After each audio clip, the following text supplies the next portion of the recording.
ഇന്ന് നമ്മൾ എത്തിയിട്ടുള്ളത് ഉളിക്കൽ പഞ്ചായത്തിലാണ്. ഉളിക്കൽ പഞ്ചായത്തിലെ 15-ാം വാർഡ് നെല്ലിക്കാംപോയി സ്ഥാനാർത്ഥി മേഴ്സി ടീച്ചറെ വിശേഷങ്ങൾ അറിയാനാണ് നമ്മൾ ഇന്ന് എത്തിയിട്ടുള്ളത്. നമുക്ക് മേഴ്സി ടീച്ചറെ വിശേഷങ്ങൾ ചോദിച്ചറിയാം.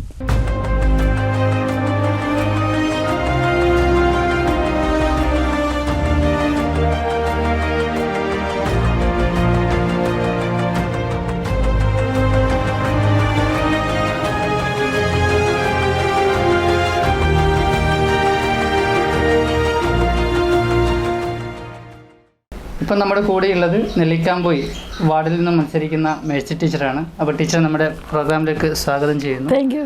അപ്പോൾ ഈ തിരഞ്ഞെടുപ്പ് രംഗത്തേക്ക് ആദ്യമായിട്ടാണ് ടീച്ചർ ഇപ്പം മത്സരിക്കാൻ പോകുന്നത്. അപ്പോൾ സ്ഥാനാർത്ഥിത്വവുമായി ബന്ധപ്പെട്ട് ഒരു രണ്ട് വാക്ക്. ആദ്യത്തെ അനുഭവമാണ്. ഞാൻ ഒരിക്കലും പ്രതീക്ഷിക്കാത്ത ഒരു അവസരമാണിത്. അപ്പം എന്നെപ്പറ്റി നനച്ചിരിക്കാതെ വരുന്നത് എന്തോ നിനക്കായി ആരോ കരുതിയതാകാം എന്നാണ് എൻ്റെ ഒരു തോന്നൽ. കാരണം പ്രതീക്ഷിക്കാതെ വന്നു ചേർന്നപ്പോൾ എന്നെക്കൊണ്ട് എന്തെങ്കിലും ദൈവം പ്രതീക്ഷിക്കുന്നുണ്ടാവാം.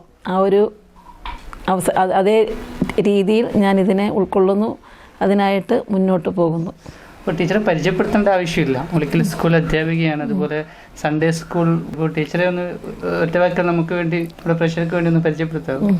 ഞാൻ മേഴ്സി ഉളിക്കലിലെ ഹിന്ദി അധ്യാപികയാണ്. വേത്തൂർ യു പി സ്കൂളിലെ 2004 ഞാൻ അധ്യാപികയായി സ്കൂളിൽ കയറി. അതിനുശേഷം അറബി സ്കൂളിൽ, എടൂർ സ്കൂളിൽ, തൊണ്ടി സെൻറ്റ് ജോൺസ് യു പി സ്കൂളിൽ, ഇപ്പോൾ ഉള്ളത് വൈത്തൂർ യു പി സ്കൂളിൽ. ഈ മാർച്ചിൽ എൻ്റെ റിട്ടയർമെൻ്റാണ്. അപ്പോൾ അതിനുള്ള ഒരു സന്തോഷത്തോടെ റിട്ടയർ ചെയ്യുക, മക്കൾ പുറത്തുണ്ട് അവരെ പോവുക എന്നുള്ളത് ഒരു ലക്ഷ്യത്തിലായിരുന്നു ഈ നാൾ ഇതുവരെ ഒരാഴ്ച 1-2 മുമ്പ് വരെ. അതിനുശേഷമാണ് ഈ ഒരു അവസരം വരുന്നത്. അപ്പോൾ അങ്ങനെ സന്തോഷമായി സ്കൂളിലും ഞാനായിരിക്കുന്ന മേഖലയിലും ഏറ്റവും സന്തോഷത്തോടെ നിറഞ്ഞ സംതൃപ്തിയോടെ ഏറ്റെടുക്കുന്ന മേഖല ഏറ്റവും നിറഞ്ഞ ആത്മാർത്ഥതയോടെ ചെയ്ത് നാളിതുവരെ മുന്നോട്ട് പോകുന്നു. പൊതുപ്രവർത്തന രംഗത്ത് ആദ്യമായിട്ടാണോ? പൊതുപ്രവർത്തന രംഗത്ത് ആദ്യമല്ല. അതായത് എൻ്റെ ഫാമിലി തന്നെ ഒരു രാഷ്ട്രീയ കുടുംബമാണ്. അന്നത് കണ്ടും കേട്ടും വളർന്നു വന്നു. നിലവിൽ ഇവിടെ വന്ന കല്യാണത്തിന് 1993 കല്യാണം കഴിച്ചുകൊണ്ട് വരുന്നത്. വന്നതിന് ശേഷം അപ്പോൾ അന്ന് വലിയൊരു സാഹചര്യങ്ങൾ ഉണ്ടായിരുന്നില്ല. കുടുംബവുമായിട്ട് തന്നെ മാത്രമേ നിന്നു. 2000 നമ്മുടെ ഉളിക്കൽ ഗ്രാമപഞ്ചായത്തിൻ്റെ ആരംഭത്തിൽ കുടുംബശ്രീ തുടങ്ങിയപ്പോൾ അതിൻ്റെ വട്ടിയാന്തോട് ഏരിയയുടെ ADSൻ്റെ പ്രസിഡൻ്റായിരുന്നു ഞാൻ. അന്ന് തൊട്ട് നല്ല ശക്തമായ പ്രവർത്തനം കുടുംബശ്രീ മുഖേനയും പഞ്ചായത്തിൻ്റെ ആവശ്യങ്ങളായിട്ടും അന്ന് നമ്മുടെ ഗ്രാമീണ ബാങ്കുമായി ബന്ധപ്പെട്ട ഒരു സംഘടന ഉണ്ടായിരുന്നു. അതിൻ്റെ എല്ലാം ചാർജ് എനിക്കായിരുന്നു. ഒത്തിരി ആത്മാർത്ഥതയോടെ എല്ലാവരുമായി മിങ്കിൾ ചെയ്ത് നല്ല ബന്ധം, ആ ബന്ധം ഇന്നും പുലർത്തി വരുന്നു. അപ്പോൾ രാഷ്ട്രീയം അന്ന് നോക്കിയിട്ടില്ല, ഏത് മേഖലയിലാണോ എൻ്റെ ആവശ്യം അവിടെ ഞാൻ കണ്ടറിഞ്ഞ് ചെയ്തു വരുന്നു. കോവിഡ് സമയത്തും ഒത്തിരി നന്നായി ചെയ്യാൻ പറ്റി. ഒരുപാട് ഉത്തരവാദിത്തങ്ങൾ അന്ന് ഞങ്ങൾ സ്കൂൾ തലത്തിൽ ഞങ്ങൾക്കുണ്ടായിരുന്നു. ആയിരിക്കുന്ന കുട്ടികൾ, അങ്ങനെയുള്ള കുട്ടികളുടെ വീടുകൾ സന്ദർശിക്കുക, അവർക്ക് വേണ്ട സഹായങ്ങൾ ചെയ്തു കൊടുക്കുക. അതുപോലെ തന്നെ ഈ ഇങ്ങോട്ടുള്ള ഏരിയയിലൊക്കെ പോയി അവർക്ക് ഫുഡും മരുന്നും കാര്യങ്ങളും ഒരു ഭയമില്ലാതെ ചെയ്യണമെന്നുള്ള ആത്മാർത്ഥതയോടെ ചെയ്യാൻ സാധിച്ചു എന്നതിൽ ഏറ്റവും സന്തോഷമുണ്ട്. ഏറ്റവും പ്രധാനപ്പെട്ട കുടുംബശ്രീ അല്ലെങ്കിൽ നമ്മുടെ ഉളിക്കൽ പഞ്ചായത്ത് രൂപീകരിച്ചപ്പോൾ ആദ്യത്തെ കുടുംബശ്രീയിൽ പ്രവർത്തിച്ച് പരിചയമുള്ള ഒരാൾ കൂടിയാണ്. അതെ അതെ. അപ്പോൾ കുടുംബശ്രീ രംഗത്ത് നല്ല രീതിയിലുള്ളൊരു മുൻപരിചയം കൂടിയുണ്ട്. അന്ന് കുടുംബശ്രീ തുടങ്ങുമ്പോൾ വെച്ചാൽ ഏറ്റവും നമുക്ക് അതിൻ്റെ ബാലാരിഷ്ടതകൾ നിറഞ്ഞൊരു സമയമാണല്ലോ. കാരണം അത് തുടക്കത്തിലാകുമ്പോൾ എന്തെല്ലാം ചെയ്യണം. അന്നൊക്കെ ഒത്തിരി ബുദ്ധിമുട്ടുള്ള സമയമായിരുന്നു. ഇന്നത്തെ പോലെ കാര്യങ്ങൾ അന്ന് അത്രയും സ്മൂത്തല്ല. അപ്പോൾ അതിൻ്റെ വരുമ്പരായികൾ എന്നാൽ പോലും നമ്മൾക്ക് ആ കാര്യങ്ങൾ എന്തെങ്കിലുമൊക്കെ അസ്വസ്ഥതകളുണ്ടെങ്കിൽ അത് കണ്ടെത്താനും അത് പരിഹരിക്കാനും ഒരു വഴക്കൊന്നുമില്ലാതെ ഒത്തിരി സ്നേഹത്തോടെ സന്തോഷത്തോടെ അതെല്ലാം അവരുമായിട്ട് മിങ്കിൾ ചെയ്തു പോകാൻ ഒരുപാട് ആത്മാർത്ഥമായി ആഗ്രഹിച്ചു. അത് ചെയ്യാൻ സാധിച്ചിട്ടുണ്ട്, ചെയ്തിട്ടുമുണ്ട്. ഇപ്പോഴെന്ന് പറഞ്ഞാൽ എല്ലാത്തിനും അതിന് ചാർജ് ഉള്ളവരുണ്ട്.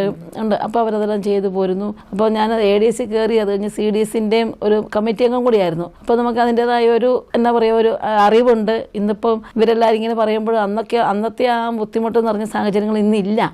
ഇന്ന് അതിൻ്റെ കണക്കും കാര്യങ്ങളും നോക്കാനും എല്ലാത്തിനും ഒരു ചാർജ് കൊടുത്തുകൊണ്ട് അവർക്ക് ആ തലത്തിൽ കാര്യങ്ങൾ ചെയ്തു പോകാൻ പറ്റുന്നു. അന്നൊക്കെ ഒത്തിരി ബുദ്ധിമുട്ടുള്ള അവസരങ്ങളായിരുന്നു, എങ്കിലും നന്നായി ചെയ്യാൻ പറ്റിയെന്നാണ് എൻ്റെ വിശ്വാസം. അപ്പോൾ നിലവിൽ നെല്ലിക്കാംപോയി ഒരു ടീച്ചറുടെ സ്ഥാനാർത്ഥിത്വം പ്രഖ്യാപിച്ചതോടെ വലിയൊരു സ്വീകാര്യതയാണ് കിട്ടുന്നത്. നല്ലൊരു പരിചയം, എല്ലാവരും പരിചയപ്പെടുത്തേണ്ട ആവശ്യമില്ല.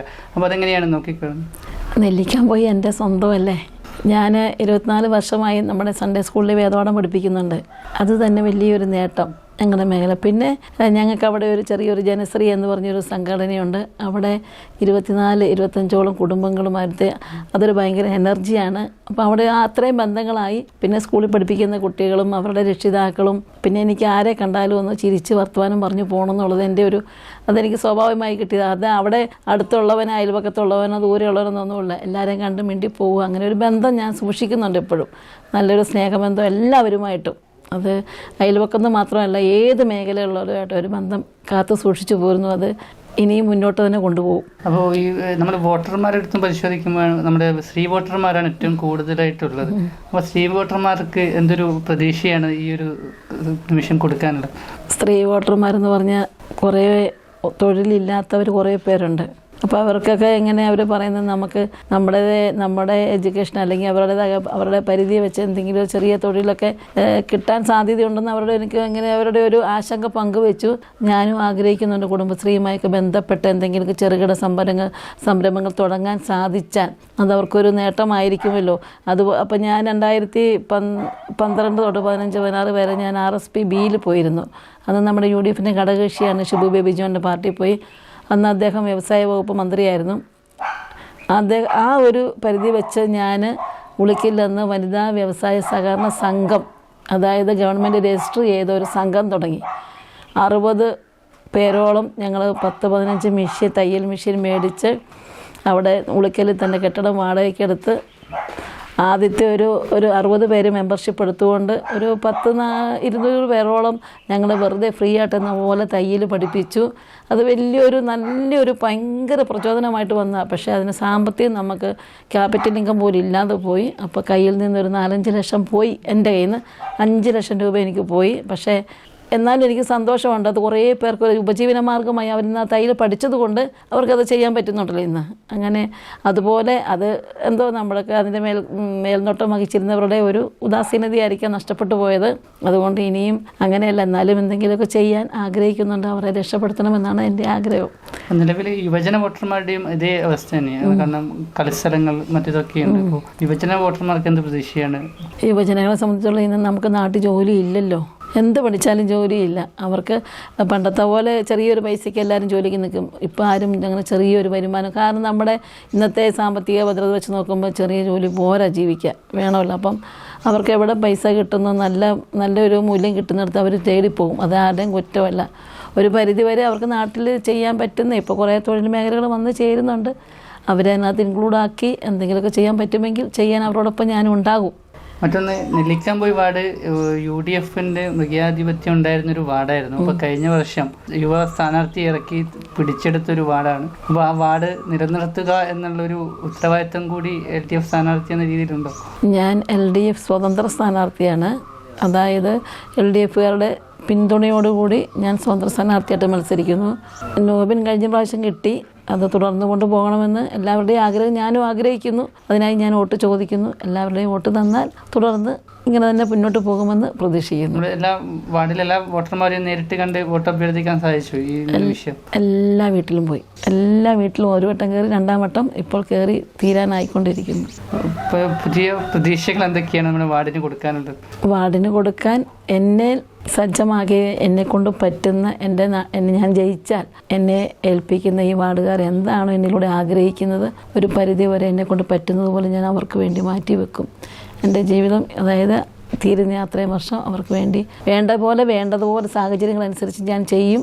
അതാണ് എനിക്ക് പറയാനുള്ളത്. ആരെയും ഞാൻ മാറ്റി നിർത്തിയാൽ എല്ലാവരും എനിക്ക് ചുറ്റും ഞാൻ അവരുടെ നടുവിൽ ഉണ്ടാകുമെന്നാണ് എനിക്ക് പറയാനുള്ളത്. അപ്പോൾ നമ്മുടെ ഈ ഗ്രാമീണ വികസനങ്ങൾ, അതുപോലെ റോഡ്, സ്ട്രീറ്റ് ലൈറ്റ്, പിന്നെ കളിയിടങ്ങൾ, ഇത്തരത്തിലുള്ള ഒരുപാട് വിഷയങ്ങൾ നമ്മുടെ ഒരു വാർഡ് സംബന്ധിച്ച് ഉണ്ടാകും. അപ്പോൾ അത്തരത്തിലുള്ള പ്ലാനിംഗ് ഒക്കെ ഉണ്ടോ? നിലവിലിപ്പോൾ അങ്ങനെ ഒരു പ്ലാനിലേക്ക് ഞാൻ ചിന്തിച്ചിട്ടില്ല. പക്ഷേ ഇതൊക്കെ ആവശ്യമുള്ള ഒരു സംഭവമാണല്ലോ. അപ്പോൾ അതിന് ആർക്കും, അയൽവക്കക്കാർക്കും മറ്റുള്ളവർക്കാർക്കും ബുദ്ധിമുട്ട് വരാത്ത രീതിയിൽ കായികം വേണ്ടതാണ്. അവർക്കത് ചെയ്യണം. പിന്നെ റോഡുകളുടെ കുറച്ച് ശോചാവസ്ഥ കണ്ടിട്ടുണ്ട്. അതൊക്കെ ഒരു പരിധി വരെ ഞാൻ പരിഹരിക്കണം. അതാണ് എല്ലാവരുടെയും ഒരു ആവശ്യം. അത് എന്നെ കഴിയുന്നത് ഞാൻ ചെയ്തു കൊടുക്കും. അപ്പോൾ ടീച്ചർ ഫാമിലിയുമായി ബന്ധപ്പെട്ട് ഫാമിലി സപ്പോർട്ട് എങ്ങനെയാണ് ഈ രാഷ്ട്രീയവുമായി ബന്ധപ്പെട്ട് ഈ തെരഞ്ഞെടുപ്പ്? ഫാമിലിയിൽ ഹസ്ബൻഡും 2 മക്കളുമാണ്. മക്കള് മൂത്തത് മോളെ കെട്ടിച്ച് വിട്ടു. നമുക്കൊരു കുഞ്ഞുണ്ട്. അവർ ഹസ്ബൻഡ് അടക്കം UK, മോന് കാനഡയിലാണ്. അവനെ കല്യാണം കഴിഞ്ഞിട്ടില്ല. ഹസ്ബൻഡ് KSRTCയിലായിരുന്നു, റിട്ടയർ ആയതാണ്. അപ്പോൾ ആദ്യമേ ഒരു അസ്വസ്ഥതയായിരുന്നു. കാരണം ഞങ്ങൾ റിട്ടയറൊക്കെ കഴിഞ്ഞിങ്ങനെ പുറത്ത് പോവുക എന്നുള്ള ഒരു ചിന്തയിലായിരുന്നു ഞങ്ങൾക്ക്. ആ ഒരു പ്രതീക്ഷയിലിരുന്നു കൊണ്ട് പെട്ടെന്ന് ഇതങ്ങ് ഉൾക്കൊള്ളാൻ ഒരു ബുദ്ധിമുട്ടായിരുന്നു. പിന്നെ സാവകാശം റെഡിയാവുകയാണ് ചെയ്തത്. മക്കൾ മോളും സപ്പോർട്ടാണ്, മോളുടെ ഹസ്ബൻഡും നല്ല സപ്പോർട്ടാണ്, മോളുടെ വീട്ടുകാർ ഒത്തിരി സപ്പോർട്ടാണ്. അവളെ കെട്ടിച്ചത് ചെമ്പേരിയിലാണ്. അവർ ഭയങ്കര സപ്പോർട്ടാണ്, പറയാതിരിക്കാൻ പറ്റത്തില്ല. പിന്നെ മക്കളാണെങ്കിലും ഓരോ ദിവസവും വിളിച്ച് ചോദിക്കും എങ്ങനെയുണ്ട്. ഓരോ ദിവസത്തെ എല്ലാ കാര്യങ്ങളും വിളിച്ച് അന്വേഷിച്ചുകൊണ്ടിരിക്കുന്നു. മോനും ഇപ്പോൾ സപ്പോർട്ടായി, എൻ്റെ കൂട്ടത്തിലായി.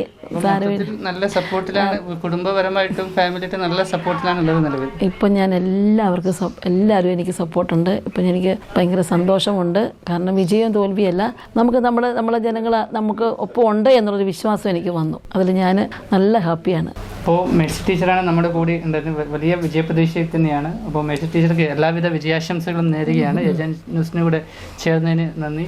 അപ്പോൾ ഏജന്റ് ന്യൂസിൻ്റെ ജനമനസ്സ് പരമ്പരയിൽ ക്യാമറമാൻ നവീനൊപ്പം അഫ്ലഹ്.